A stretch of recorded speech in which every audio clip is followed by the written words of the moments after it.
Varsity Club, welcome back to another classic. Listen, everyone knows last week was a tough one, but I have good news. The good news is we're still ranked in the top 25, and we're also playing a really cool bowl game, and some of our players have really cool individual awards. Let's check them out. First and foremost, let's talk about the awards that we did not win. Kevin McCall is going to take home the Heisman Trophy win as a sophomore, redshirt sophomore, mind you, with that. He's a 93 overall running back for Alabama, and they were killing it this year. He had 120 yards, 12 receiving yards in his very last game, but he beat out Bentley the Fourth, Bowman, Booker, who we got a taste of a little bit, and then Marks as well. But the awards that we did win, though, we see John McConnell take home the Maxwell Award win. He has 3,300 yards, 927 yards, 40 total touchdowns. He has again an opportunity with 73 rushing yards to get 1,000 rushing and 3,000 passing in one season. Very few players in college football history have done that, none at CVU. Walter Camp goes to McCall, with McConnell taking 7th place there. Your Bednard goes to Eichenberg, with Damon finishing the runner-up, beating out Will Anderson Jr., who's an incredible player in his own right. John Hall takes 6th somehow, we don't really know. Your Nagurski goes to Warren Brinson. Your O'Brien goes to Harrison Bailey, with McConnell finishing just a little bit behind him. You're going to see your Walker go to McCall, which we're not really surprised at considering he won the Heisman. Your Bolitnikov goes to Hester. Your Mackey goes to Wolf. Your Outland goes to Keegan. Your Remington goes to Rayburn. Lombardi goes to Brinson. Your best linebacker goes to Will Anderson, narrowly beating out Tommy Eichenberg. Again, I think Eichenberg had a great year, 82 plus tackles, a career high for him here in Cascade Valley, 4 sacks, couple forced fumbles. Will Anderson does end up taking a little bit of a W against him in that.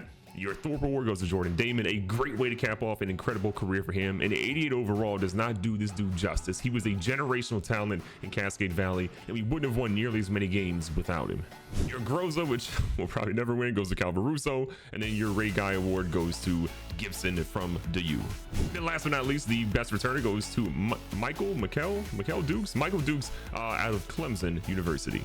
If you look at the first team for all NCAA, we have literally not a single person on offense, which is scary. Bobby Edwards, though, the true freshman defensive tackle, ends up going the #1 spot for defensive tackle. We go down to Tommy Eichenberg taking the middle linebacker spot.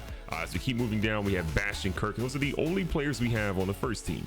On the second team, Spencer Rattler somehow is the #1 quarterback on the second team, which is weird. We have no one again on offense, which is shocking, but also a little frustrating. Jordan Damon, though, takes second team All-American. I believe he was the first team All-American last season. And then we have literally nobody else, but that Morant guy who was killing us for Michigan definitely made that list. Now, the All-American freshman team, we do have a couple of players on offense, which is, thank you. Finally, we got it. You see Maurice Manson at quarterback. They have Joe Fine at running back, but we have Mr. Jason Barr as a redshirt, or excuse me, not even a redshirt freshman, a true freshman, sitting there at the halfback spot for the backup. Robert Roth, again, a redshirt freshman who was going to do wonders here in Cascade Valley.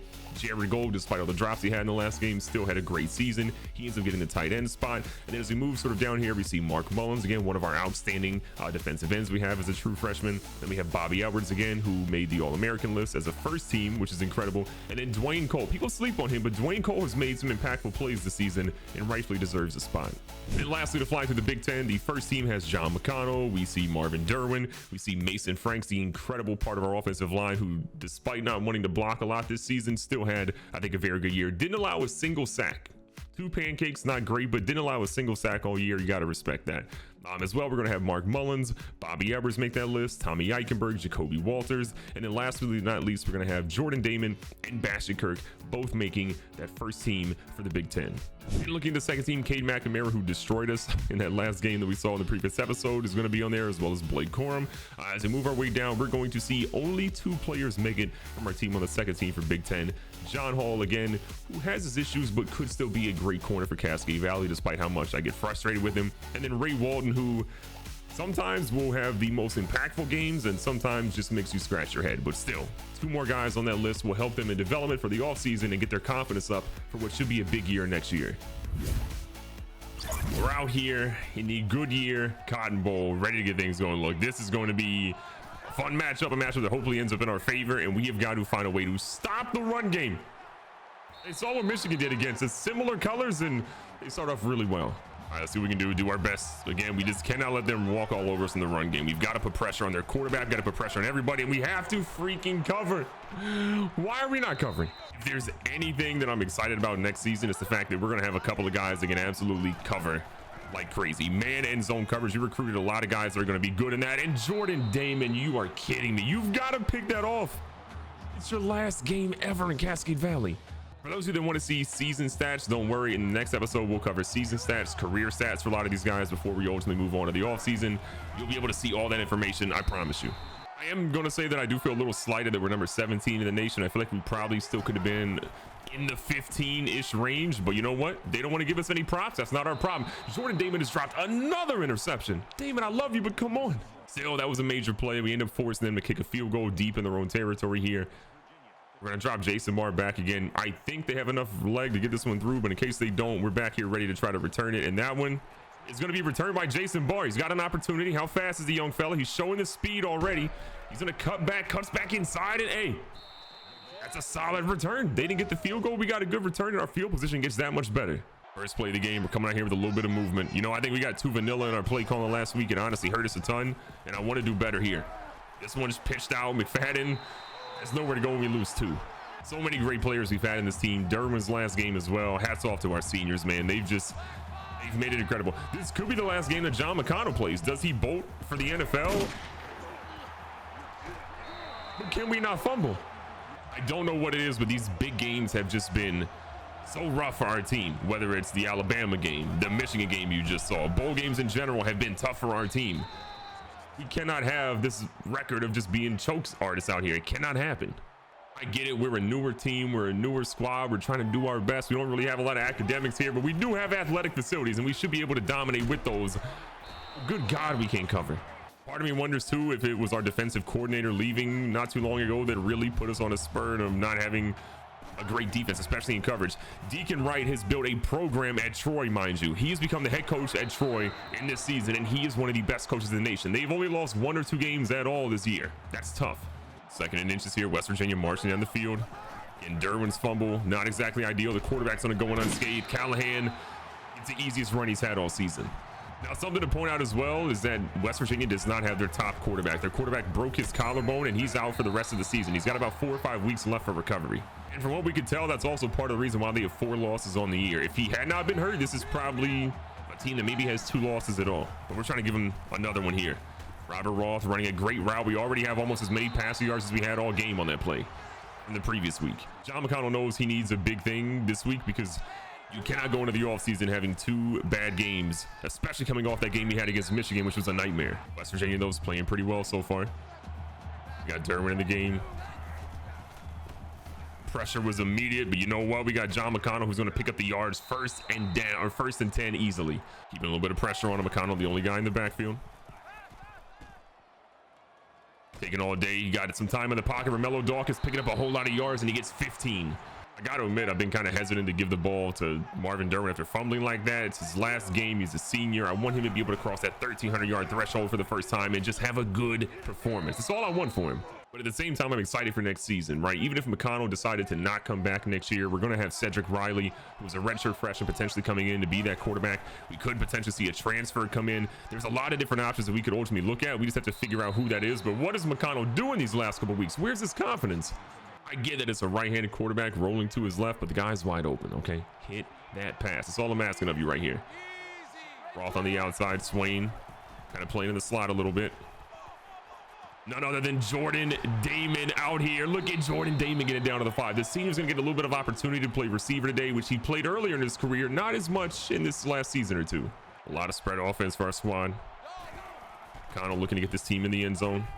Scrambling out to the right. Oh no, his guy came back. Why would he stop running the route? He's supposed to go to the corner of the end zone. He stopped running the route.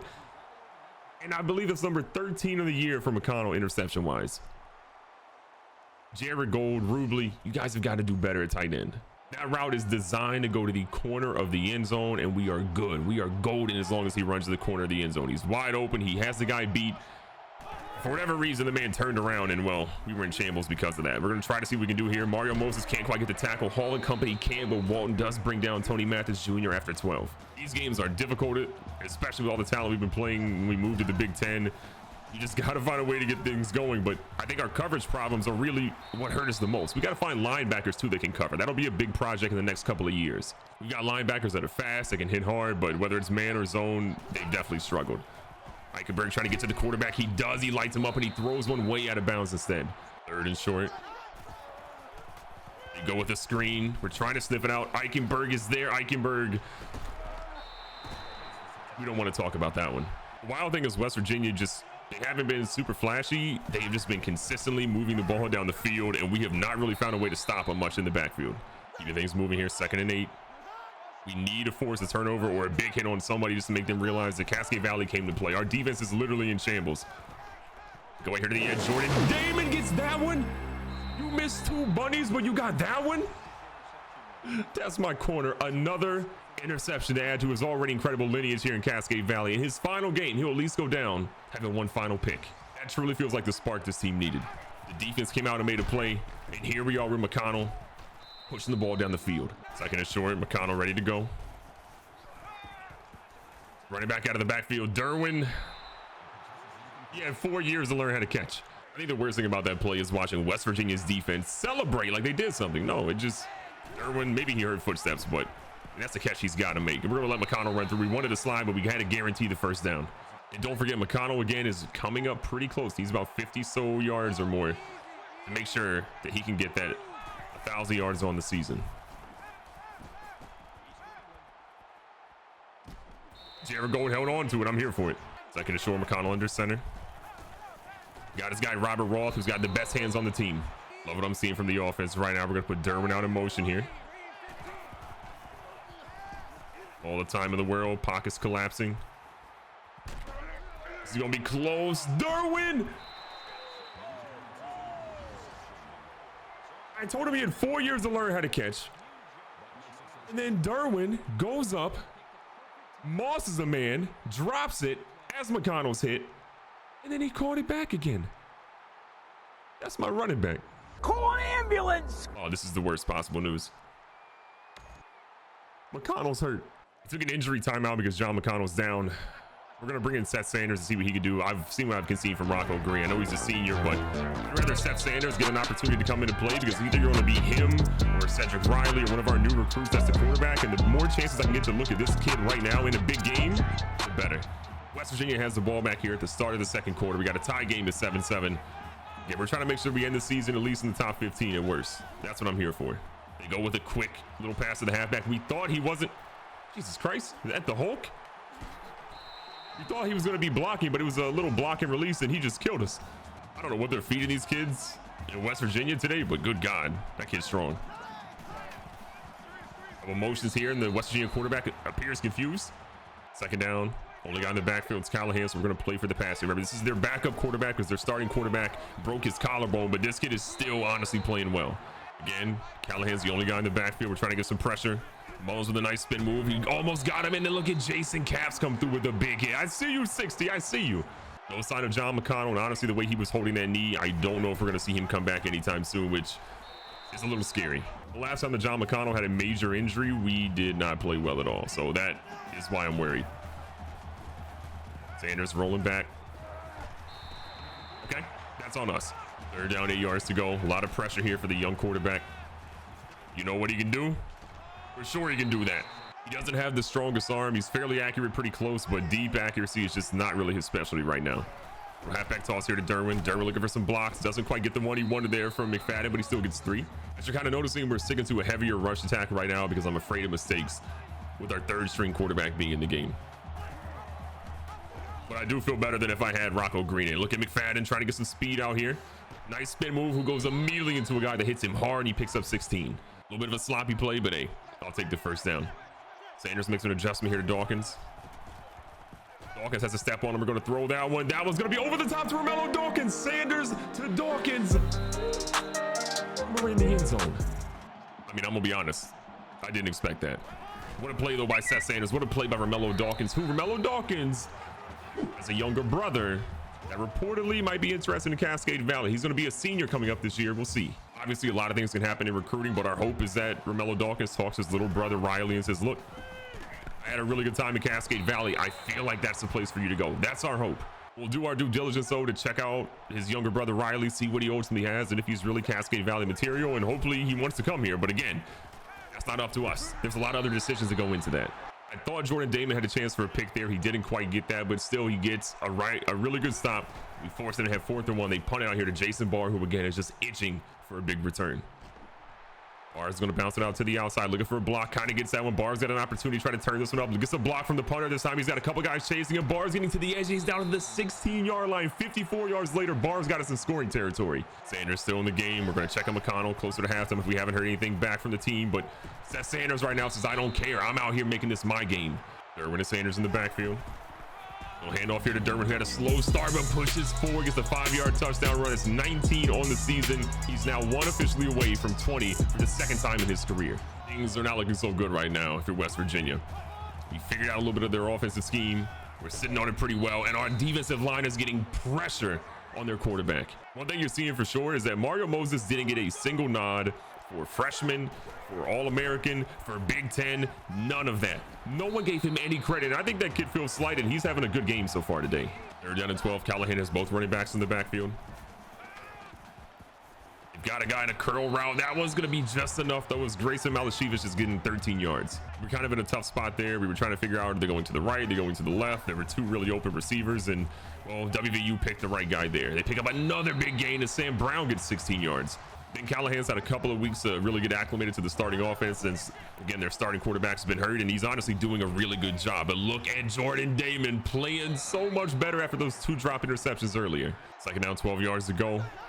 Defense is feeling great. Offense is feeling great. This is what I expected to see last week. Obviously, we're playing an inferior opponent in WVU. Not saying they're terrible, but they're nowhere near as good as that Michigan team we saw.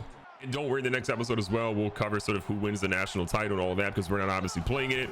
We wanted to get straight into our bowl game, but we will cover, again, those teams that are there. And Eichenberg, 2 weeks in a row, you drop a big pick. Come on. All right, here we go. They're press covering Dawkins. They're actually press covering McFadden. One of those guys might be able to burn the top off the defense. Seth Sanders just the wood nod to Jared Gold, who's out here weaving. Jared Gold with 40. Seth Sanders is lighting them up right now. Now, we also just got word that John McConnell's injury is a concussion. This is the 2nd, I believe, concussion he's had in just the last 2 years, and that's scary for a lot of reasons. This could put his career possibly in jeopardy. This quickly becomes a thing where does McConnell try to go to the pros because he's worried about coming back for his senior year and getting another concussion and then his career being over? Does he come back because he's afraid of getting another concussion? There's so many different options that we just don't know. The future is a whole lot more uncertain than before. And all that being said, I think it makes even more sense now that we're giving Seth Sanders an opportunity to shine, because if he can become the guy of the future, he quickly becomes the most seasoned veteran quarterback we have on the team. Couple of things there. Sanders throws one. It's a little short, though, because he gets hit as he throws. And look, Sanders is a whole lot more rough around the edges than McConnell. He doesn't really have the arm strength.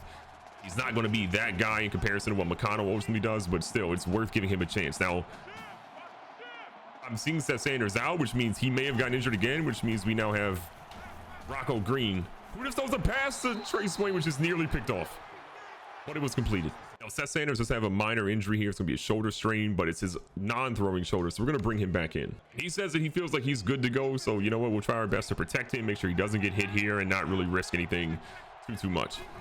1st and goal for Sanders. Sees it, and that is so close. The corner went away in zone coverage. Jared Gold slides underneath of that, and we've got a touchdown with Seth Sanders coming back in a play after getting injured. A wild start to this game. 28 points in the first half. We really honestly bounced back the way that I was kind of hoping our team would. Bar goes in motion. We're going to hand it off to Derwin. Derwin kind of stumbles down a little bit and picks up 3. This game becomes a little difficult for us, though, because now it officially means that McConnell won't have a chance to get 1,000 rushing yards in the season. He took obviously way too many hits. That's not really his fault at all. We've got to protect him more, but offensive line, play calling, it all works that way. But the silver lining is obviously getting a better look at Seth Sanders and see what he can ultimately do for us potentially next season if he is the starting guy. Again, we'll figure out what happens with McConnell, but if he comes back, McConnell is going to be that #1 guy.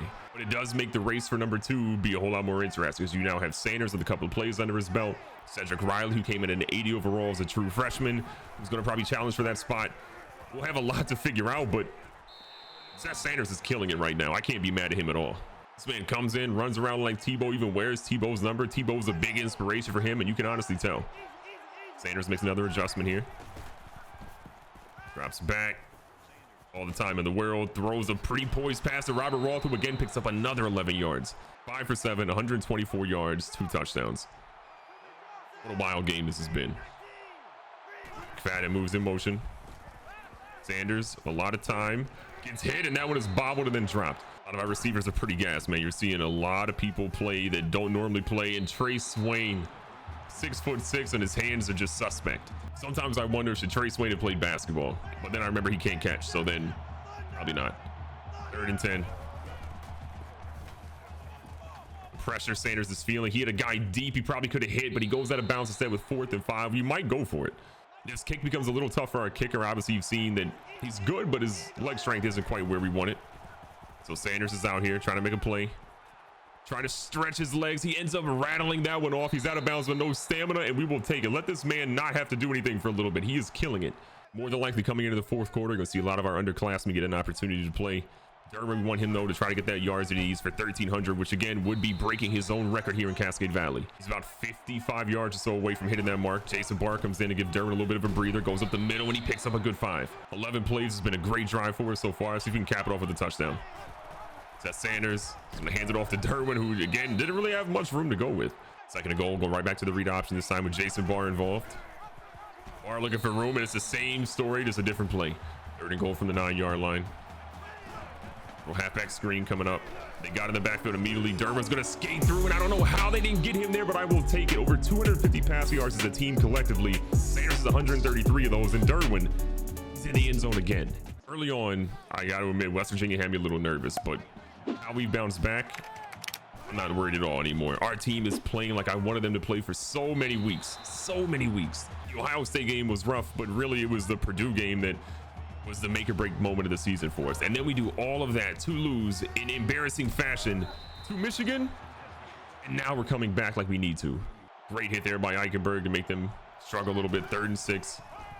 Walton watch in the middle. They go with the QB run. Callahan's not going anywhere, though. We stop him after 2. Sanders still breathing hard after all those plays in the previous one. Short underneath goes to Romello Dawkins, who hasn't seen the ball a ton today. Romello obviously had a major play earlier where he went all the way down for that touchdown, but it's not been the game that he would have wanted for his final game here in Cascade Valley. Little underneath route to him. We'll take that 4th grab of the game for 7. Derwin and company ready to go. Not a lot of people in the middle of the field for West Virginia, which bodes well for him as he's going to skate his way to looks to be about 9 yards. We're going to keep pushing again in the ground game. If they are not able to stop it, we're absolutely going to go for it, and Derwin's going to keep chugging forward for 7 more. So close to 100 yards. Seth Sanders has played really mistake-free football. A couple of situations that probably could have been better, but honestly, the way he's played has been good. And look at Derwin showing the shimmy for 11. Like, this is really the team that they thought was going to make a productive bowl for us here in the Cotton Bowl. No shot they stood a chance. 2 minutes left here in the 3rd. We're trying to run the score up a little bit. Barr finds a spin move and then awkwardly falls down for a loss of 2. Dawkins is actually, oh my God, they have no one over on McFadden. No one is covering McFadden. No one is covering McFadden. He dropped it. What? Look, I'll just say it. Clayton McFadden should have been a dude that was up for the Heisman this year. What he has done this season has been nothing short of just mind-bogglingly bad. I genuinely don't know what to say other than I'm disappointed. And on 4th and 2, we're going for it. I just can't believe that McFadden has dropped all the passes he has. And he's choked on so many big plays.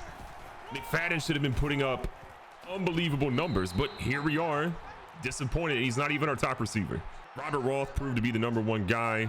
Romello Dawkins obviously had a great year as well. We forgot about him for a good bit, but he really came out and proved that he's a big-time playmaker who's out there making big plays.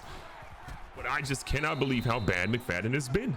And maybe it's a sophomore slump. Maybe he just didn't put enough work in the offseason, but I think this season should have been an eye-opening one for him. We'll see which way it goes, up or down, but you should just know that if he comes back like he did last season, it's not good enough. And there we go. Derwin has the most rushing yards in a season in Cascade Valley history, breaking his own record. I'm proud of you, big fella. I'm proud of you. 3rd quarter is winding down. We have an absolute blowout on our hands. We're putting in our 2nd team offense now just to sort of see what they can ultimately do. But it also does give us an opportunity just to see what some of these young guys can do and give them some, you know, expertise or some reps they're ultimately going to need, I think, going into next season, which is going to be an interesting one. We genuinely have so many recruits coming in next year that could start day 1. And a lot of these dudes, they got comfortable being a starter. It may not be the case next season. WVU is just trying to find a way to stay relevant in this game. They've only scored once. And again, while it was a good score, it's been bad since then. But we get burned over the top. Smith is going to try to get in the end zone. Our last guy there was Conley. And just like that, WVU says, put some respect on our name. The game pretty much out of hand with 7.5 minutes left. You're seeing our backups come in, and I'm excited to see what they ultimately can do here. Sanders, the company, getting things going with the low read option. It's been our bread and butter so much this season. We're gonna see what Sanders does, and he gets 7 more. 2nd and 3, Sanders makes that quick adjustment. He's immediately seeing guys in the backfield and he had nowhere to go. Those are plays that no matter who you are, if you've got guys in the backfield immediately like that, there's honestly nothing you can do. You just gotta hold back and pray that you can get something good. 3rd and 12. Bar out of the backfield. I don't blame him. He got hit hard. That's a tough one. We got to just punt it and see what our defense can do. Now, in defense, we have a lot of seniors, so I want to honestly give them a little bit more time to shine here. It's like a halfback screen. They blocked unbelievably well, and they pick up 5 and change. I am curious for you guys, though, who are you most excited to see next season? Is the guy we currently have on the roster, like a Jason Barr, maybe the growth of Robert Roth, or to see if McFadden can really redeem himself? Or is it one of the recruits that we got? Who do you want to see the most? I do think our offseason video is going to be wild because we're going to have position changes. We're going to have so many athletes that we brought in, guys that are not going to be starting that we're starting this year. Tough decisions to make, I think, across the board. We were playing for the pitch on that one. We didn't quite get it, but we'll let them get it first. I mean, to be fair, their quarterback has rushed 6 times and has negative yards still. That's how good we've been on keeping him, for the most part, in check. Eichenberg's trying to get in there for one last sack. They throw one deep. Conley's out there, and our guys can't catch a cold. 2nd and 10, playing the passing game heavy here. One more guy in motion. Eichenberg's going to switch who he has coverage responsibilities for. Walters watching the running back who stays in blocking. Walters missed. That would have been a concussion for one of them if he hit that. WVU's feeling good. They finally found a little bit of a rhythm that's helping them out, but they're getting some crazy receptions from their guys too that is really bailing them out too. I mean, we're seeing dudes climb the top rung of a ladder and make receptions. Like, there's nothing we can do coverage-wise on that. Don Hall doing what he does best, getting burnt. West Virginia trying to score. Their quarterback is breathing so unbelievably hard, and they go right to the running back who gets kind of a couple of yards. We're also seeing the vast majority of our starters are out of the game now. A couple of guys that obviously are starters are still in the game, but 80% of our guys on offense and defense are no longer starter caliber players. And Ray Walton, hello? I don't know quite how much, you know, pent up energy Callahan has because he's been getting lit up by us all game, but good God, that man who is gassed did all that. Come on now. 4th down. They're still going for it. We're playing for the pass the whole way. No shot. They go for a run. Okay, I lied. They went for the run. We were ready. Walton redeemed himself. Got a hit, but I mean, the quarterback blowing him up like that on the previous play, we'll be laughing about that in the film room for a long time. 3 minutes and 50 seconds and some change. Derwin is in the game. Why are the starters back in? Why are the starters? What are we doing here? All right, so for whatever reason, they got reset, but we've got it sorted out now. Our backups are back in the game. Sanders going here with the read options, going to hand it off to Barr. Barr looking for some room, and again, he's going to pick himself up 7. Jordan Damon in the game as well. You love seeing that. Trey Swain, Sir Drop a lot out here as well. We're going to keep things moving. Seth Sanders is an absolute athlete, and we're seeing it. He might be a better runner than McConnell, which I didn't think was possible. I mean, obviously, we don't want that to be his main thing, but good Lord, can the kid run, and is it fun to use him? 1st down. I mean, they didn't pick up the blitz. I get it. Under 3 minutes left. We're going to send Damon deep, see if we can get him mixed up a little bit. A 50-50. Oh, yeah, that's where you're seeing the arm strength issues. I mean, that ball hit the ground. Let's be honest. That ball hit the ground, but that's where you're seeing the arm strength issues kind of come into play. We wanted to test it out, and I mean, I feel like this ball hits the ground. We'll look at it one more time. Come on now. Am I petty to challenge it when we're winning 42-14? Yes. Would I do it every single time? Absolutely yes. The ball is on the ground. The man is literally rubbing the ball on the ground here. Watch this. It's on the ground. It is what it is. You're a coward. You're a coward. Our starters came back against him out, but I get it. Look, we're blowing him out of the water. You want him to feel good. Not today, okay? Not today. It is kind of wild, though, because Seth Sanders had a really nice pass earlier to Romello Dawkins down the field. But then that pass that he threw was just, it was a lame duck. 3rd and 9. WVU has not done well on 3rd down today. The pressure's there, and Hadley gets a big hit for the 3rd sack of the game. I love this defense, even the backups. I also understand the irony of saying that I love the defense, considering what the defense has sort of done in the past couple of weeks, but it's neither here nor there. Sanders is back. He's rotating. He's got a guy. YOLO. Okay, then. End of the day, we got to remember Sanders is more of a shorter arm quarterback. He's not going to be blowing the doors off of people with these crazy passes, but Jason Barr in the open field is going to be an absolute problem, and I don't know how they're catching a dude that fast. But you know what? We'll take the yards. They play here, first down. Underneath, Wade. No one has hands here. I mean, I know we're working with some, you know, talent that's a little underdeveloped, okay? But come on now. Sanders again, pretty gassed. Got a guy, floats it a little far, but Washington does pull it in for 4. Look, a lot of these guys sat on the bench the entire season. They didn't really get an opportunity to do much of anything, and so I want them to have an opportunity to shine here. They're down to 6. We had it though. They were in the backfield, okay? One last chance. We're 2 for 2 on 4th down conversions. If worse comes to worse, we probably got to run with our guy, but Roth could beat this guy directly off the coverage. We'll see. They played that pretty well. That Sanders is gassed right now. We'll take the sack. You know what? It's what we get. It's karma, but we tried. A major play, a major game. Coach Mervin McMurvin finally gets hoisted in a bowl game.